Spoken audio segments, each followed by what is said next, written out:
Hi, and welcome to Nostalgia Alley. We have a terrific show tonight. Actually, tonight, we are going to recreate World War II.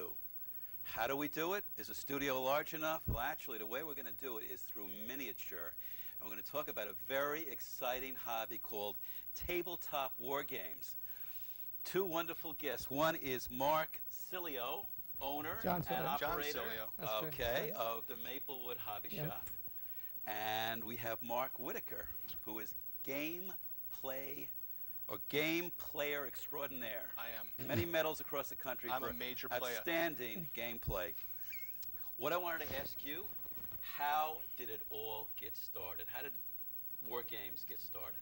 Well, wargaming really comes down from chess, and unlike chess, the advantage of what we do is we use dice and rulers, and it gives it another dimension. You get some random effects from the dice, and you never really know what's going to happen.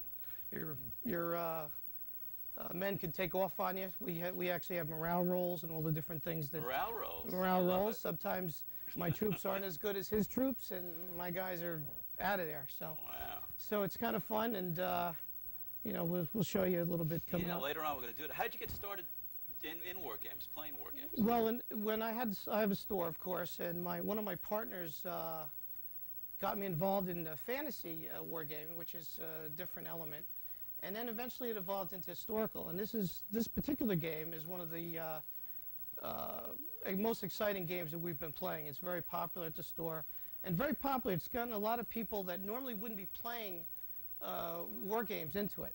It's that good. Now, you said fantasy and historical. What's the difference between a fantasy and a historical Well, game? fantasy is similar to you know, you have bad orcs or so fighting like elves. Lord of the Rings. Like Lord of the Rings, you could say that. And of course it's fantasy, so you're fighting over, you know, an evil empire or whatever, trying to defeat an evil king or so. Here is really, we're going to take historical. This particular, we're using the Russian army against the German army here. And of course, there's in this particular game we have Hungarians, we have Americans, we have British. Equal opportunity employer. Right, everybody gets to play, and everybody gets to, unfortunately, see how they do. Except for the Japanese and the Marines. Not yet. They're right out. Right, they're not out yet. Now, Mark, is there fights over who's going to be the bad guy and who's going to be the good guy? No, I'm always the bad guy. You're always the bad guy, so it's consistent. He always wins, too. Well, we get the better costumes. That's the rule, right? Bad guys get better costumes. Now, the costumes are 100% authentic, and they're all hand-painted, down to the boots, to the uniform. Yeah, one of the greatest things about historical wargaming is that it's great for the kids and great for the fathers and the sons.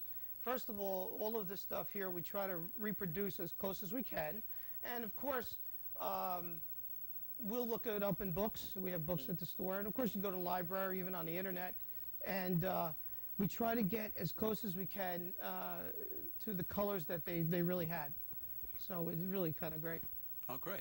And Mark, there are different games you can play: Civil War, World War II, but basically World War II is the most popular because people identify. I think so. I think that has to do with it, and it's also much more like modern military tactics. When you go back to like a revolutionary era, you're moving blocks and lines of guys. It's not as visually pleasing. It's not, in my mind, as challenging as the sweeping maneuvers you can get with a modern combat. John happens to love like Napoleonic era, the same scale, but bigger old cannons and cavalry. So to each their own, but I think at least someone my age, I love World War II because you can get a plethora of information about it on the internet, in the library, or wherever, whereas you really have to dig to get information on an earlier era. Because I always think of these old John Wayne movies, and they have the war room, and they have these big pointers, and they move the troops, and they go here and they go there, and they actually plan it out basically in miniature, right? Yep. Which is similar to what you do. Absolutely, and I think back in the 1700s, if you go back there, when they started making, you know, Mel Gibson just came out with the movie The Patriot. His son had little lead miniatures that he was using to play war games with, that he ended up melting down in. But anyway, but even back then, it came from generals basically playing, and the term is still used today, war games. War games. And it just entered the mainstream culture.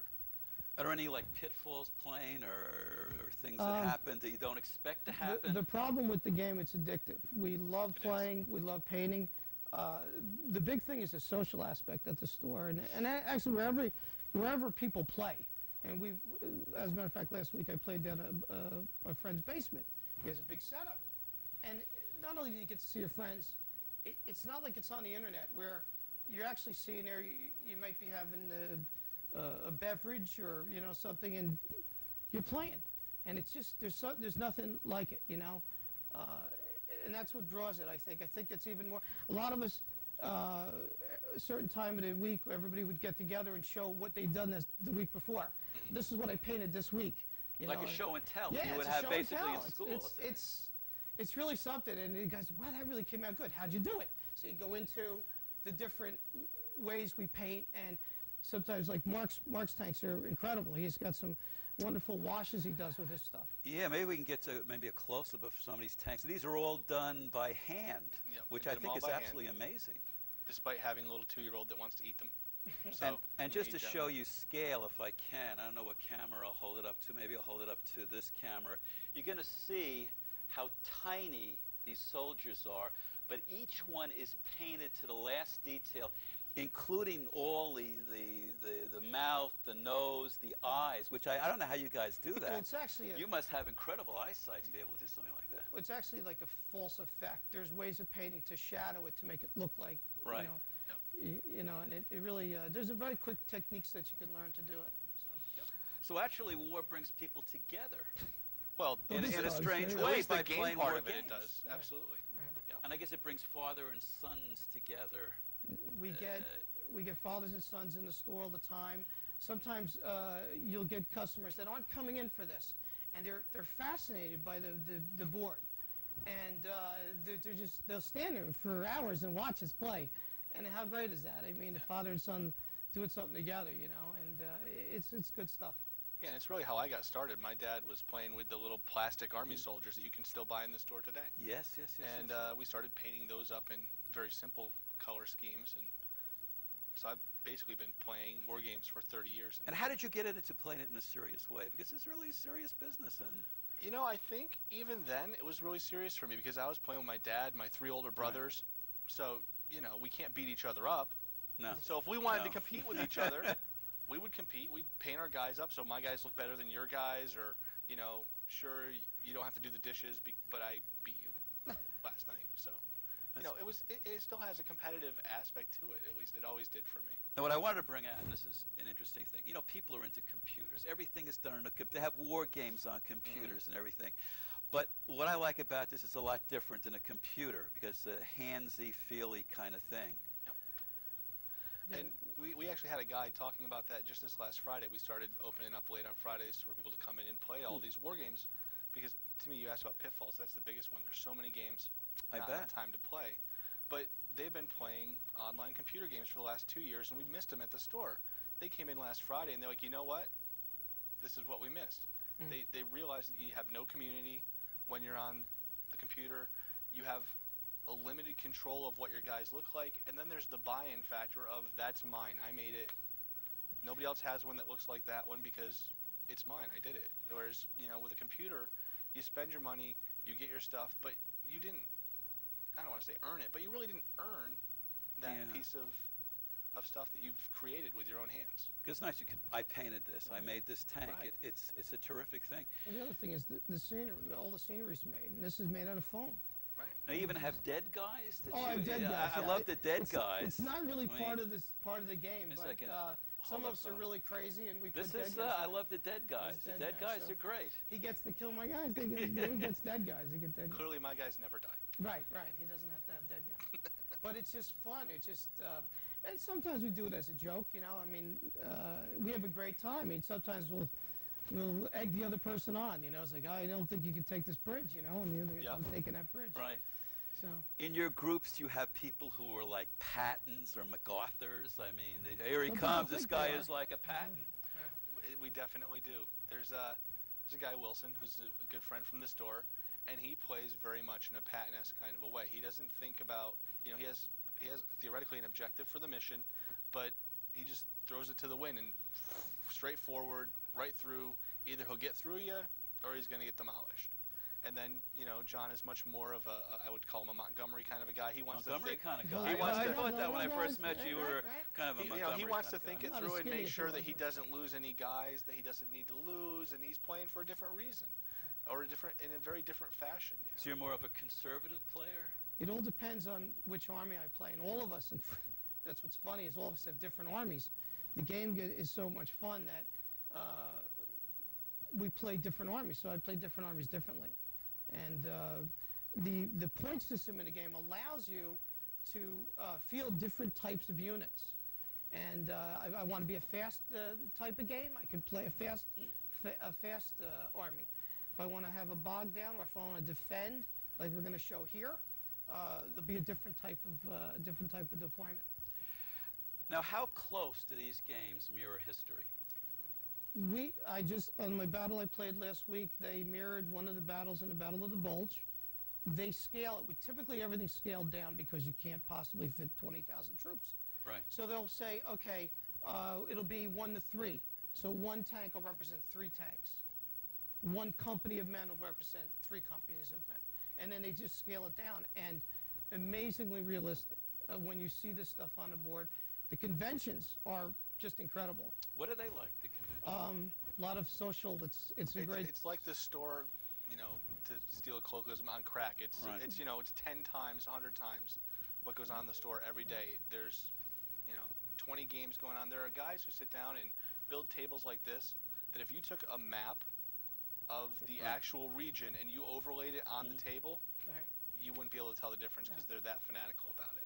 They're that crazy. Do you Now, see guys at the conventions carrying game boards on their back? Well, they set up. They'll take days to set Yeah. these things up. Days to set up. We're hoping eventually to set up a convention in this area. It'd be really great. Most of the conventions are in Pennsylvania. A little cheaper out there where they can set these things up, and that type of thing. But this. How big is this? How many people are involved right now in this hobby? Is this, compared to, say, model railroading, how big would you say this is? I think in the United States it's in its infancy. There's a lot of people that game. It's almost like a subculture. Right. Most of us are normal, so don't get nervous. But a lot of people don't know about it, and a lot of people say, "Oh, it's great." Your wives must love you because they know you're in the hobby shop playing a war game. You're We're not not out at a- drinking. You're not not out at a- cavorting. Right. You're playing the war games. They call us. We stop painting. We take out the garbage and get back to painting. That's what we do. That's great. And what I like is it's a great stress reliever because people, the stress of life is, pretty incredible. People are working 2-3 jobs that they can come down here and just relieve their stress and nobody gets hurt or injured or. That's why sometimes painting. There are other ways to get your armies painted. For some people, it's not stress relieving to paint, but it is stress relieving to play. For myself, for John, it's stress relieving to go down in your basement, you hide from the world, and you take care of details and you clean stuff up, and you have ultimate control over the little universe that you created for yourself for 5 minutes before the kid screens or something. That's terrific. I love that. Well, actually, we're going to take a little break right now, and when we come back, we're going to actually play a war game. Let's hope the good guys win. So don't touch that dial. We'll be right back after this break, and if you don't come back, we're going to surround your house with little miniature soldiers. Gladly give him a neat motto, complete, say it with feet. Gladly first, last,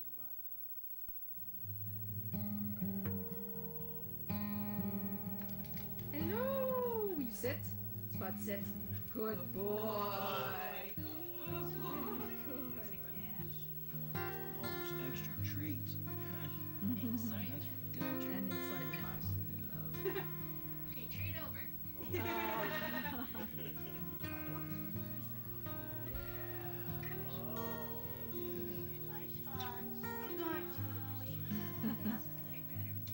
Twice fun.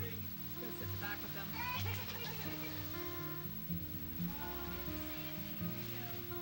He just went to the best home, man. That is so awesome. And the whole way.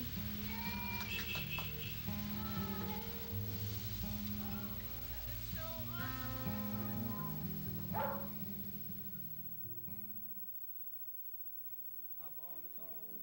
That's a way to do the varsity drag. Do-de-o-do-lo-do, hotter than hot.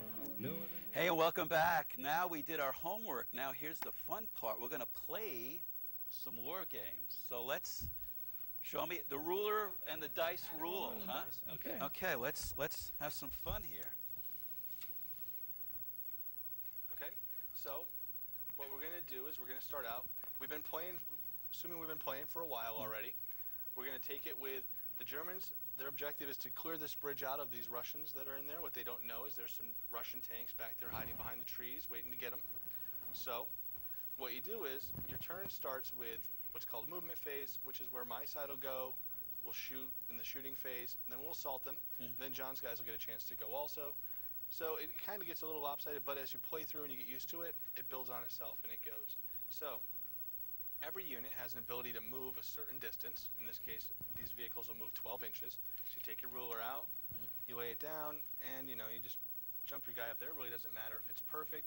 Yeah, we're not so careful about Your exact objective measurements. is just to get it as close as possible. So you measure the first guy and you kind of just throw everybody else on up there. Okay.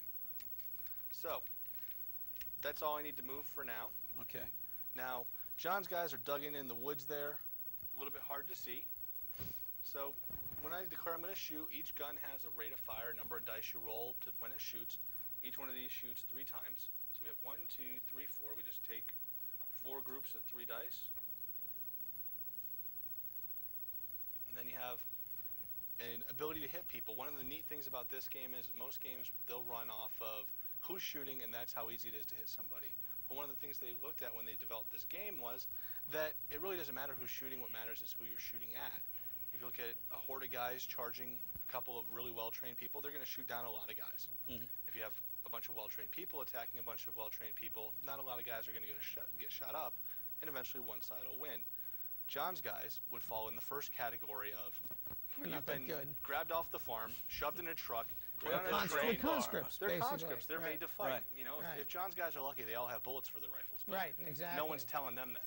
The Germans are better trained, so On a 1 to 6 roll, normally we would hit John's guys on a 2, which Right. means you're gonna hit them because they're just Right. basically standing out there waving. So he gets a handicap, in other words, because his Right. guys aren't as sure, good. because you get a little they're handicap. cons- And that's why conscripts, sure. John has Okay. this huge bunch of guys, and I have maybe My points, 10. my troops also cost much less Right. because they're just conscripts. Yep. But he's hiding in the trees. So what they do is they add 1 to your number you need to hit them because they're hiding in the trees. So what I'll do is I'll roll these dice. On 3s, we'll figure out that John's guys got hit. Nice thing is this adds a little bit of randomness to the game. So we count up the number of 3s or better we have, which is going to be 4, 8. 8 hits. So now John's guys have maybe they're hit. They may not be like wounded. They may just we may think we hit them. Right. So his guys get to make an infantry team save, which is on a 3 or better. Very better. Those His threes guys are red dice for the basically Soviets. Yep, they dodge off the Appropriate. shot. Red dots. So we pick out the ones Die. that are going to die. So we have 3 that are less than 3. Okay. Now the difference, because we're in bulletproof cover. Right, they're hiding behind these stone walls. And one of the Aha. other things that, if you look historically at, it was almost impossible to remove infantry who are dug in a really well-defended position, and they are. So 3 of his guys would be wiped out if they weren't behind these stone walls. So each vehicle has what we call a firepower ability, which is their chance of knocking somebody out of this bulletproof cover. In the case of a machine gun, that number's a 6, so I'll roll again. And if I get any 6s, They dies. See? one of John's One of guys his actually gets shot down. And I get to use Sorry a dead. about that, I get John. to use a dead guy marker. And a That's dead his guy ass. marker. Yeah, That's That's so why I get John those dead brings guy the marker. dead guy markers. And then these guys are going over here. So now when tanks shoot, it's a little bit meaner. Right. They're Okay. made for blowing guys out Yeah. of this kind of cover. That's what happens. Right. So each So of a my stone tanks- wall with a tank doesn't mean Well, anything. because their guns are stronger, pretty their much. firepower would be a Right, little their firepower Yeah. is significantly better. Right. So again, they'll need 3s to hit John's guys. We roll 2 dice for each one of our tanks. They're obviously not aiming very good today. Mhm. So we have 3 hits. Again, John checks to Make see if 3. his teams are even hurt by the fire coming in. And one is. One is. One is. Right. And now this is a tank gun. Instead of the 6 plus the machine gun had, this is on a 3 or better. So we'll roll. 2. The guy's hiding behind a wall, he's safe. Right. So Nothing, after all nothing. that, fire and smoke, one of John's guys is dead. Dang. Sorry about that, Jim. It happens. It happens. There are Services will conscripts. be held promptly at midnight. That's right. Now, as far as the ability of each type of tank, one is better than the other? I mean, how do you compensate for that? Sure. They'll have a higher point value. Okay. So, like I have, I have three German tanks over here that would, in points, cost almost as much as 5 of John's tanks. Were the German tanks better built than the other tanks as far Not as really. Actually, the quality, or- T-34 is probably the best tank in World War II as far as mass quality goes. Yeah. It just, they didn't have time to train the crews up to the level that the German tank crews who were surviving through the war got up to. So, the T-34 probably a better tank. The German tank crew probably the better crew. Right. So, we've shot. John's guys have been hit a lot of times. One of the other rules they add in is you may not have hurt the guys, but there's bullets whizzing over their heads. So they're going to keep their heads down. That's called pinning. And John has a little counter over there, a little circular counter that says this They're unit pinning. We're like, has hey. been shot at a lot. They're not sticking their heads up anymore because, people have been blowing Yeah, I wouldn't stick trees my and- head up. yeah, if I was exactly. shot. Right. So now that we've prepared the assault, the Germans jump out of their half tracks, which we put our little actual German teams out there next to their Yeah. half tracks. Now my guys are going, here they come. Yep. So we're coming running down the bridge, running across the gully. We're going to get them. Okay. Now, they're not just going to stand there and take that either, because, I wouldn't do that. So as my guys come running in, what we do is we move them forward 4 inches, again, using the tape measure. And our objective is really just to get up close to where the bad guys are. Well, or the good guys, depending on which side Right, you're on. whichever side you're on. Right. So we move them up. Again, it doesn't have to be exact unless you're, being all persnickety. And then, when it gets really nasty is right now. John's guys, up close and personal, I'm coming running in, they've got guns. They start shooting at me. So even though it's not John's turn, he gets to shoot. So we count up the number of guys that John has up That's front. right. 1, 2, 3, 4, 5, 6, 7, 8, 9, 10, 11 guys up front. And he gets to roll 11 dice.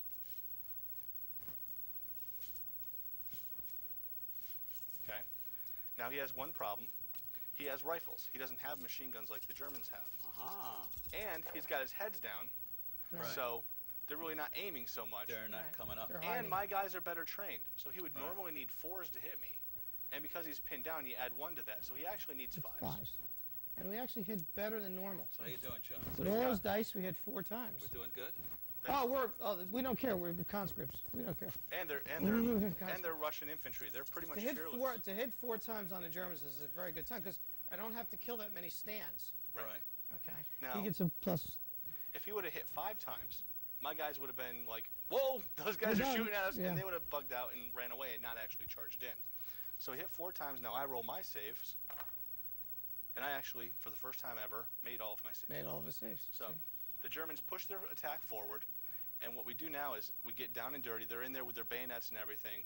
All those infantry saves that used to help you out, they're gone. That Now it's just that wall you're hiding behind Right. doesn't matter so Doesn't much matter. because they're lobbing grenades over the top of it. So what it boils down to now is a simple test of each one of these guys, are they skilled enough to take out the enemy? So you roll 1, 2, 3, 4, 5, 6, 7 guys. And again, my guys are trained well, so on a 3 or better, we're going to watch John's guys get replaced with dead guys. Right. That's how good. That's your favorite part, the dead That's guys. the- I have plenty of You got dead all the guys. dead I guys. have dead guys. John likes it so much he paints up extras. Extra dead guys. Okay, Well, so they're these conscripts. guys are obviously having a hard time making it through the gully. Right. 3 of John's guys get replaced with dead guys. Right. So we're gonna. I'm going to pop off So 3 we're gonna guys. place. Yep. We can pull off anywhere. That allows you to in the game. So you just like this side because why? Because we're rather silly, but And that's why his last name is Cilio. that's right. And we have There you 3 go. dead guys. Nice. Doesn't get it. Actually, I can't wait for one of my tanks to blow up. That's another thing. Okay. So now Oh. John's guys aren't going to Wow. take it laying down. Right. What happens now is these guys just charge the bridge. He has to check and see if his commander has enough oomph to keep his men in place. Where the Russians do have the huge advantage is their morale. They're fearless. They're there. They're fighting for their homeland. They're not going to leave for any reason, no Right. matter what. So John will roll 1 dice. On a 3 or better, they stay. 3. They stay. They of course. stay. The nice thing is the Russians have a little extra advantage. They have a guy called a commissar. Right. He's there as a member of the Communist Party. He's got the red banner up in the air and everything. If he would have He's failed sort of that like roll, the cheerleader of the group. Yeah. if the Cheerleader cheerleader with a machine gun, if the yeah, cheerleader yeah. carried a machine gun, yeah, Yeah. because if John would have failed that roll, he would have put another one of his casualty markers down, and his commissar went, "Oh no, you're not leaving." Right, it would have Gun been down John. That's the whole right. team. That's right. Yeah. And then he would have rolled it again. That's right. Uh-oh. So, but he made it. So what this means now is that John's guys get to counterattack. He gets to move his guys forward, After and we'll leave you them miss. where they are now because Right, at least right. we can get that message. Right. But what he gets to do is he gets to roll for 1, 2, 3, 4, 5, 6, 7, 8, 9, 10, 11, 12, 13, 14, 15, 16, 17, 18, 19, let's say 20 guys. Right. He needs to roll a 5 or better, and if he rolls a 5 or better, my guys are toast. Right. So, here we go. It's a little like Las Vegas, How much war was it again? style.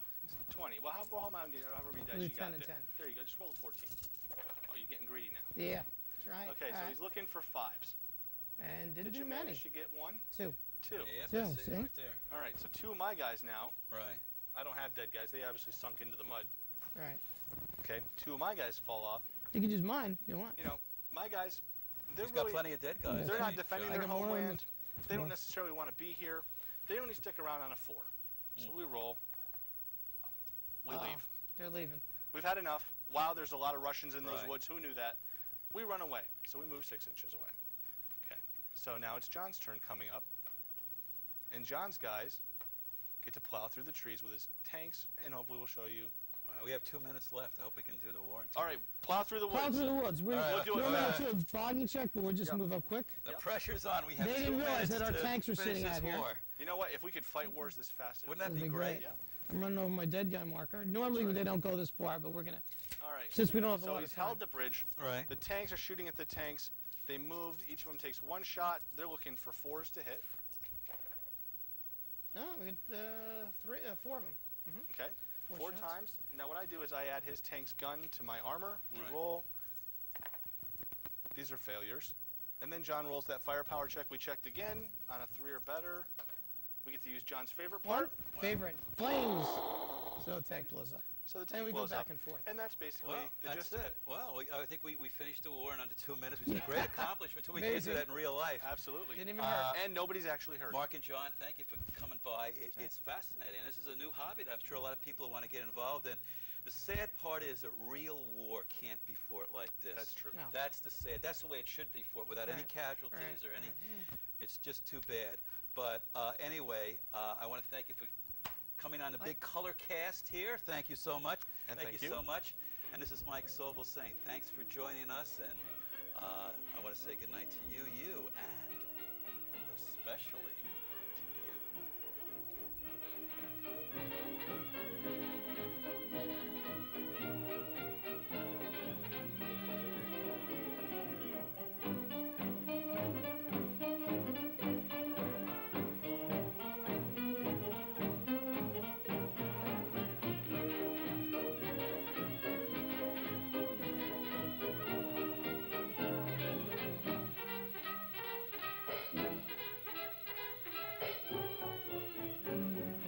We've always thought knowledge is not we should be taught to dance. Right here at Tate, we're up to date. We teach a great new dance. Don't think that I brag.